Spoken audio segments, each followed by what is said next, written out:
Hi! அன்பான இதயங்களுக்கு என்னுடைய கனிவான வணக்கங்கள். பிரபஞ்ச மொழி யூடியூப் சேனலுக்கு உங்களை அன்புடன் வரவேற்கிறேன். இன்னைக்கு வீடியோவில் நம்ம உங்கள் பர்சன் உங்களை பற்றி ரைட் நவ் என்ன நினைக்கிறாரு அப்படிங்கிறது தான் இந்த வீடியோவில் நம்ம இன்னைக்கு பார்க்க போகிறோம். ஸோ இது வந்து கலெக்டிவ் ரீடிங். இங்கே நான் 2 பைல் வச்சுக்கிட்டு நீங்கள் எதுவுமே கொள்ளாதீங்க. ஒரு பையிலேருந்து அவங்களோட எனர்ஜி என்ன அப்படிங்கிறத எடுத்து வச்சுட்டு மற்ற பையிலேருந்து என்ன அப்படிங்கிறத தெளிவாக பார்க்க போகிறோம். ஸோ எப்பவும் போல தான் இந்த ரீடிங்கும் இருக்க போகுது. உங்கள் பர்சன் ரைட் நவ் உங்களை பற்றி என்ன நினைக்கிறார் அப்படின்னு. ஸோ இது வந்து கலெக்டிவ் ரீடிங். ஸோ இது வந்து உங்களுக்கு பொருந்தலாம், பொருந்தாமல் கூட போகலாம். ஸோ உங்களுக்கு பொருந்தது அப்படின்னா உங்களுக்கு பொருந்துறது மட்டும் எடுத்துக்கோங்க. உங்களுக்கு பொருந்தலாம் அப்படின்னா ஸ்கிப் பண்ணிவிடுங்க. மற்றது உங்களுக்கு பர்சனல் ரீடிங் வேணும் அப்படின்னா நீங்கள் தாராளமாக இன்ஸ்டாகிராமுக்கு டிஎம் பண்ணி பெற்றுக்கொள்ளுங்க. ஸோ பர்சனல் ரீடிங் எடுக்கிறது மூலமாக மேலதிக தகவல்களை உங்களுக்கு பெற்றுக்கொள்ளக்கூடியதாக இருக்கும். ஓகேயா? ஸோ மற்றது நான் எதையுமே மெழுகுட்டியாக சொல்ல போகிறது கிடையாது. யூனிவர்ஸ் நமக்கு என்ன சொல்லுன்னு சொல்கிறாங்களோ அதுதான் சொல்ல போகிறேன். அதை தவிர்த்து எதுவுமே சொல்ல போகிறது கிடையாது. ஸோ வாங்க ரீடிங்குள்ளே போயிடலாம். ஸோ மற்றது இந்த டெக்லேருந்து என்ன விஷயம் அப்படிங்கிறத சொல்ல வராங்க அப்படிங்கிறத எடுத்து வச்சுட்டு அதுக்கப்புறம் மற்ற டெக்லேருந்து தெளிவாக இது என்ன சொல்ல வராங்க அப்படிங்கிறத பார்த்து தெரிஞ்சு கொள்ளலாம். ஸோ அப்படி நான் சொல்லியே ஆகணும். நீங்கள் நம்ம சேனலுக்கு கொடுத்துட்டு வர சப்போர்ட்டுக்கு ரொம்ப ரொம்ப ரொம்ப தேங்க்ஸ். உங்கள் கமெண்ட்ஸ் எல்லாம் நான் பார்த்துட்டு தான் இருக்கேன். ஸோ அதை படிக்கும்போது தான் என்னாலே புரிஞ்சிக்க முடியுது நான் எவ்வளோ பேரோட எனர்ஜியை கவர் பண்ணுறேன், எடுக்கிறேன் அப்படிங்கிறத. ரொம்ப சந்தோஷமாக இருக்குது. ஸோ நீங்கள் இதே போல் இன்னும் சப்போர்ட் பண்ணுங்கள். நீங்கள் பண்ணுற ஒவ்வொரு லைக்கும் எனக்கு நெக்ஸ்ட் வீடியோ பண்ணுறதுக்கு ஒரு மோட்டிவேஷனாக இருக்கும். உங்கள் எல்லாருக்கும் ரொம்பவே தேங்க்ஸ். ஸோ உங்கள் பார்ட்னரை பிரிஞ்சிருக்கீங்க, உங்கள் பார்ட்னர் உங்களை புரிஞ்சுக்கணும் அப்படின்னு கூட ஹீலிங்கெல்லாம் இருக்குது. ஸோ உங்களுக்கு வேணும் அப்படின்னா நான் யூடியூப்பில் அப்லோட் பண்ணுறேன். அப்படி இல்லை உங்களுக்கு பர்சனலாக வேணும் அப்படின்னா அதுக்கான மெத்தட்ஸ் வந்து நிறைய இருக்குது. நான் எனக்கு இன்ஸ்டாகிராமுக்கு டிஎம் பண்ணி பெற்றுக்கொள்ளுங்க. ஓகே, உங்கள் பர்சன் உங்கள்கிட்ட என்ன சொல்ல வராங்க அப்படிங்கிறத அவங்க மைண்டில் என்ன விஷயம் இருக்குது அப்படிங்கிறதையும் நம்ம இங்கே தெளிவாக எடுத்து செலக்ட் பண்ணி வச்சுட்டோம். உங்கள் பர்சன் உங்களுக்கு கொடுக்குற நியூஸ் எல்லாம் செலக்ட் பண்ணி வச்சாச்சு. இப்போது இந்த மற்ற டெக்லேருந்து அவங்க என்ன சொல்ல வராங்க அப்படிங்கிறத ஒவ்வொன்றா தெளிவாக பார்த்துடலாம். ஸோ ஓகே, இங்கே ஃபஸ்ட்டு எடுத்த உடனேயே கிங் ஆஃப் பென்டகல்ஸ் வந்துருக்கு. அதாவது உங்கள் பார்ட்னரை யாரோ ஒருத்தங்க கட்டுப்படுத்துகிறாங்க. உங்கள் பார்ட்னர் யாரோ ஒருத்தர் கட்டுப்பாட்டுக்கு கீழே இருக்கார். இவரால் சுயமாக எந்த விஷயத்தையுமே முடிவெடுக்க முடியலை அப்படிங்கிறது இங்கே தெளிவாகவே தெரியுது. ஸோ உங்கள் பார்ட்னரை அவங்க கட்டுப்படுத்தினால கூட உங்கள் ரிலேஷன்ஷிப் வந்து ஒரு முடிவுக்கு வந்திருக்கலாம். ஸோ இவருக்கு வந்து ரிலேஷன்ஷிப் மட்டும் இல்லை, இவர் வேலை செஞ்சிட்ருக்காங்க அப்படின்னா அந்த வேலையில் கூட ஒரு தடுமாற்றம் வந்திருக்கும். அந்த வேலையில் கூட இந்த தனிநபர் உங்கள் பார்ட்னர் யார் கட்டுப்படுத்துகிறாங்களோ அவங்க தலையேற்றுட்டு நிறைய குழப்பம் பண்ணிப்பாங்க. அதில் உங்கள் பார்ட்னருக்கு நிறைய விஷயத்தில் பாதுகாப்பு இல்லாத மாதிரி இருக்குது. அதாவது தன்னை சுற்றி என்ன நடக்குது அப்படின்னு தெரிஞ்சுக்கொள்ள முடியாதனால இவருக்கு வந்து ஒரு பாதுகாப்பு இல்லாத ஒரு உணர்வு இருக்குது. ஸோ உங்கள் காதல்லையும் சரி, அவங்கள சுற்றி இருக்க நபர்கள்கிட்ட இருந்தும் சரி, இவர் ஏதோ ஒரு விஷயத்தில் தான் வந்து தனிமைப்பட்டு போயிட்டான்.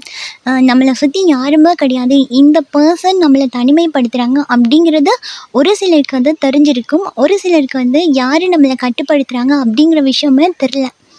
ஸோ ஏன்னா உங்கள் பார்ட்னரை பொறுத்த மட்டும் இவங்க தொழிலில் ஒரு நல்ல இடத்துல இருந்திருப்பாங்க. ஸோ இவங்களையே கட்டுப்படுத்தும் போது இவங்க என்ன நினைக்கிறாங்கன்னா ஏதோ ஒரு கெட்ட விஷயம் நமக்கு நடந்துட்டுருக்கு அப்படின்னு தான் ஏதோ இது கர்மாட்டு வேலையாக இருக்குது, நம்ம தொடங்குகிற காரியம் எல்லாமே நடக்காமல் போகுது, எல்லாத்துலேயும் ஒரு சவால் போட்டி எல்லாம் வருது, எதையுமே நம்மளால் உருவாக்க முடியலை அப்படின்னு சொல்லி இவருக்கு தெரியுது. ஆனால் கூட இவங்க என்ன நினைக்கிறாங்கன்னா நமக்கு வந்து கர்மா தான் இப்படி பண்ணுது அப்படின்னு நினச்சிட்ருக்காங்களே தவிர்த்து இவங்களா ஒருத்தங்க கட்டுப்படுத்துகிறாங்க அப்படிங்கிற ஒரு விஷயமே இவங்களுக்கு தெரில.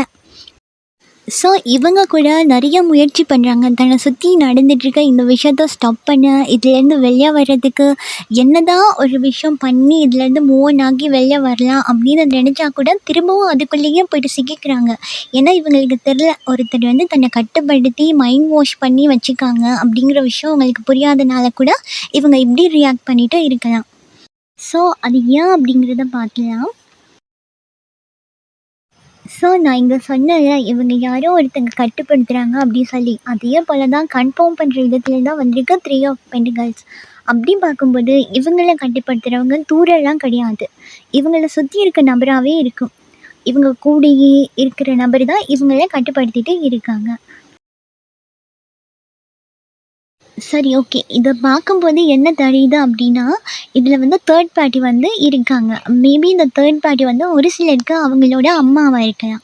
அப்படி இல்லன்னா ஒரு சிலருக்கு இந்த தேர்ட் பார்ட்டி வந்து ஆ உங்க பார்ட்னரு நீங்க ஒரு பொண்ணு பார்த்துட்ருக்கீங்க அப்டின்னா, ஒரு பையனுக்கு இன்னொரு பொண்ணு இருக்காங்க.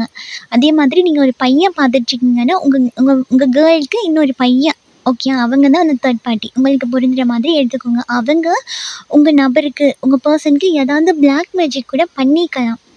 ஸோ, ஏன் இதில அம்மாவா தேர்ட் பார்ட்டி இருக்கவங்க என்ன நினைக்கிறாங்கன்னா, நீங்க 2 பேரும் சேராம இருக்கிறது தான் உங்க பார்ட்னருக்கு ரொம்பவே நல்லது. அதுதான் அவங்க வாழ்க்கைக்கு அதிர்ஷ்டம் அப்படின்னு நினைக்கிறாங்க. மேபி இந்த அம்மாவா இருக்காங்கல்ல தேர்ட் பார்ட்டியா, அவங்க வந்து காசுக்கு ஆசைப்படக்கூடிய பெர்சனா கூட இருக்கலாம். ஸோ, அதனால நீங்க வந்து 2 பேரும் இணையக்கூடாது அப்படிங்கிறதுக்காக கூட இவங்க பிளாக் மேஜிக் பண்ணியிருக்கலாம். அது ஏன் ஒரு தேர்ட் பார்ட்டி ஒரு பொண்ணோ, பையனோ இருந்தா, இவங்க வந்து உங்க பெர்சன அதீதமா காதலிக்கலாம். ஆ கல்யாணம் பண்ணிப்போம் அப்படிங்கிற ஒரு தன்னம்பிக்கை கூட இருக்கலாம். ஓகேயா? அதனால இவங்க ஸ்ட்ராங்கா போயிட்டு எங்கேயாவது ஒரு இடத்துல பண்ணிட்டு, இன்ன வரைக்குமே அவங்க உங்கள பிரிஞ்சிருந்தா கூட, உங்கள பத்தின ஞாபகம் எதுவுமே வராத அளவுக்கு பண்ணி வச்சிருக்காங்க. இது யூனிவர்ஸோட மெசேஜ். ஓகேயா? இது எத்தன பேருக்கு பொருந்துதுன்னு எனக்கு தெரியல. பொருந்துறவங்க எடுத்துக்கோங்க. இது பர்ட்டிகுலரா எனக்கு வந்து யூனிவர்ஸே குடுக்குறாங்க, இந்த மெசேஜ சொல்லு அப்படின்னு. அதனால தான் உங்க பார்ட்னர் சைட்ல இருந்து எந்த ஒரு வார்த்தையுமே வருதில்ல. ஸோ, இப்ப இந்த 2 கார்டும் பார்க்கும்போது கூட எனக்கு கன்ஃபார்மா சொல்ல முடியும். நீங்க அந்த வீடியோ பார்த்துட்ருக்கீங்க அப்படின்னா, 100க்கு 90% இருக்கவங்க இந்த பிளாக் மேஜிக்கால பாதிக்கப்பட்டவங்க தான் இருப்பாங்க. ஓகேயா? இது ஸ்ட்ராங்கா இங்க நடந்திருக்கு அப்படின்னு சொல்ல முடியும். இதனால தான் இந்த காதல்ல உங்களுக்கு ஒரு இழப்பு வந்திருக்கு. ஸோ, உங்க பார்ட்னருக்குமே இது ஒரு இழப்பு தான். அவர பொறுத்த மட்டும். அதுக்குன்னு உங்க பார்ட்னருக்கு காதல் இல்ல அப்படிலாம் கிடையாது. அவங்க ஆழ் மனசுக்குள்ள இருக்கு. ஆனா, அத வெளிக்காட்ட முடியல. இப்போதைக்கு நீங்க கதைச்சா கூட அந்த சைட்லேருந்து வருதுல்ல அப்படின்னா, இவங்களுக்கு அந்த சிந்தனையே வருதுல்ல. ஏன்னா, இவங்கள சுத்தி என்ன நடந்துட்டுருக்கு அப்படிங்கிறதே தெரியல. நிறைய பிரச்சனை, பிரச்சனைகளுக்கு முகம் குடுக்கணும், அ வாழ்க்கையிலே தன்னம்பிக்கை இல்ல அப்படிங்கிற பிரச்சனையில இவங்க இருக்கிறதுனால கூட, உங்ககிட்ட எதுவுமே பேசாம விலகி இருக்க வாய்ப்பு இருக்கு. ஓகே. உங்க பெர்சனோட மைண்ட்ல வந்து சில சமயம் இவ்ளோ பிரச்சனை நடந்துட்டு இருந்தாலும், நான் சொன்னேன்ல உங்க உங்க மேல இருக்க காதல் அந்த மனசுக்குள்ள இருக்கு அப்படி சொல்லி, இவருக்கு வந்து அ இ இவர் வந்து கொஞ்சம் தூரமா இருக்கலாம். உங்க உங்க பக்கத்திலே இல்லாம உங்கள விட்டுட்டு கொஞ்சம் தூரமா இருக்கிற நபரா இருப்பாரு. நீங்க காதலிச்சிட்டு இருக்க அந்த நபர், உங்க பெர்சன். அதாவது இவர் என்ன நினைக்கிறாருன்னா, கொஞ்சம் அ அங்கேருந்து மூவ் பண்ணி வந்து உங்ககிட்ட கதைக்கலாம், ட்ராவல் பண்ணி வந்து உங்கள பார்க்கலாம், உங்ககிட்ட பேசணும் அப்படின்னு ஆசை இருக்கு. இது வந்து நெறைய தடவ அவங்க கூட திங்க் பண்றாங்க. இப்படி போய் கதைச்சா இந்த ரிலேஷன்ஷிப்ல திருப்ப ஒரு முன்னேற்றத்த எடுத்துட்டு வர முடியும். அ இல்ல இத கல்யாணத்துக்கு எடுத்துட்டு போ முடியும். இல்ல தனியா அவங்க கூட வந்துரலாம் அப்படின்னு கூட இவங்க மைண்ட்ல வந்து போயிட்டுருக்கு. ஆனா, அதே சமயம் வந்து அத வெளிக்காட்டவும் முடியாத ஒரு சூழ்நிலையில அவங்க சிக்கிட்டு இருக்காங்க.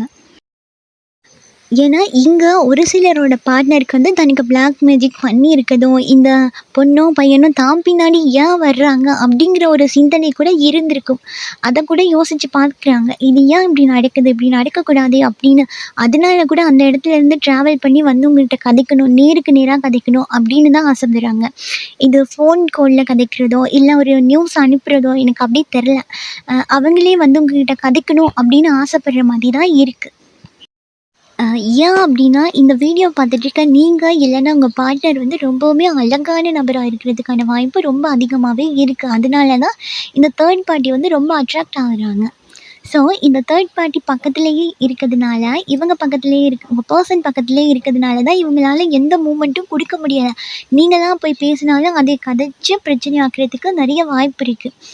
நீங்க பண்ணின சிறு சிறு தவறு, நீங்க பேசின வார்த்தைகள் அதெல்லாம் அடிக்கடி ஞாபகப்படுத்துறதுனால கூட, உங்ககிட்ட சரியா ஒரு வார்த்தை குடுக்க முடியல.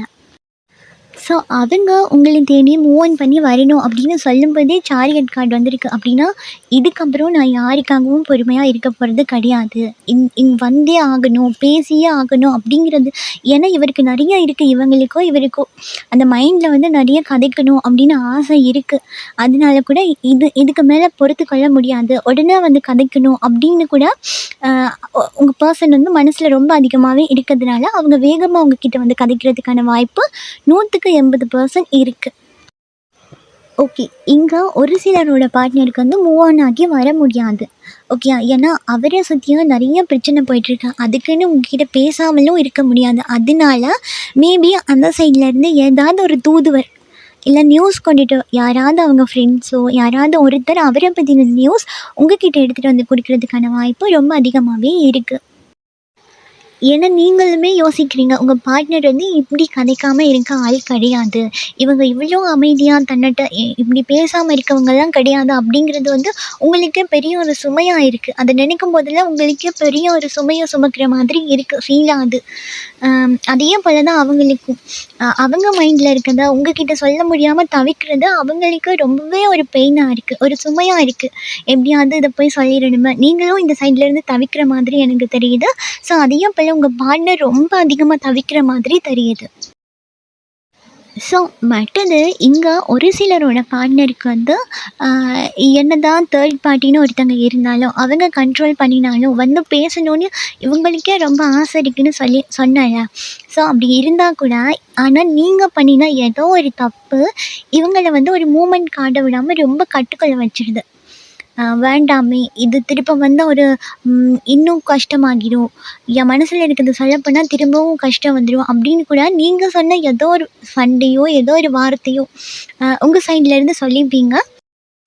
ஸோ அப்படி நீங்கள் பேசினா ஒரு சில வார்த்தைகள் வந்து இவங்களுக்கு அவங்க ஈகோவை விட்டு கொடுத்துட்டு வெளியே வர முடியலை. ஏன்னா நீங்கள் பேசின பண்ணின அந்த ஒரு சில விஷயம், அதாவது கடைசியாக சண்டை வந்து நீங்கள் பிரிஞ்சிருப்பீங்கள்ல, அப்போ ஒரு விஷயம் நடந்திருக்கு. அந்த விஷயத்த வந்து சடனாக இவங்களால் மாற்றி கொண்டு வர முடியாது, அதுதான் உண்மை. ஏன்னா அவங்க வரணும்னு ஆசைப்படுறாங்க, அவங்க மனசுலேயும் காதல் இருக்குது, இவங்க மனசில் இந்த எண்ணம் தான் இருக்குது, உங்களை பார்க்கணும், உங்ககிட்ட பேசணும் அப்படின்னு. ஸோ இங்கே ஒரு சிலரோட பார்ட்னர் வந்து கொஞ்சம் விட்டு கொடுத்துட்டு வந்து கதைச்சாலும் கூட நீங்கள் ஸ்டார்டிங்கில் கதைக்கும் போதே பழைய விஷயத்த பேசி சண்டை வளர்க்குறவங்களாம் இருக்கும். ஸோ அப்படி இருக்குது அப்படின்னா அதை மாற்றிக்கோங்க, அதுதான் உங்கள் லவ் லைஃபுக்கு ரொம்பவே நல்லது. ஸோ இதுதான் இன்றைக்கி உங்களுக்கான ரீடிங். இந்த ரீடிங் உங்களுக்கு பிடிச்சிருக்கு அப்படின்னா லைக் பண்ணுங்கள், ஷேர் பண்ணுங்கள். நீங்கள் பண்ணுற ஒவ்வொரு லைக்கும் எனக்கு நெக்ஸ்ட் வீடியோ பண்ணுறதுக்கு ஒரு மோட்டிவேஷனாக இருக்கும். ஸோ இது ஏன் பல இன்னும் ஒரு ரீடிங்கில் நான் உங்களை சந்திக்கிறேன். அது வரைக்கும் உங்களிடமிருந்து விடைபெறும் நான் திவ்யா. பாய், டேக் கேர்.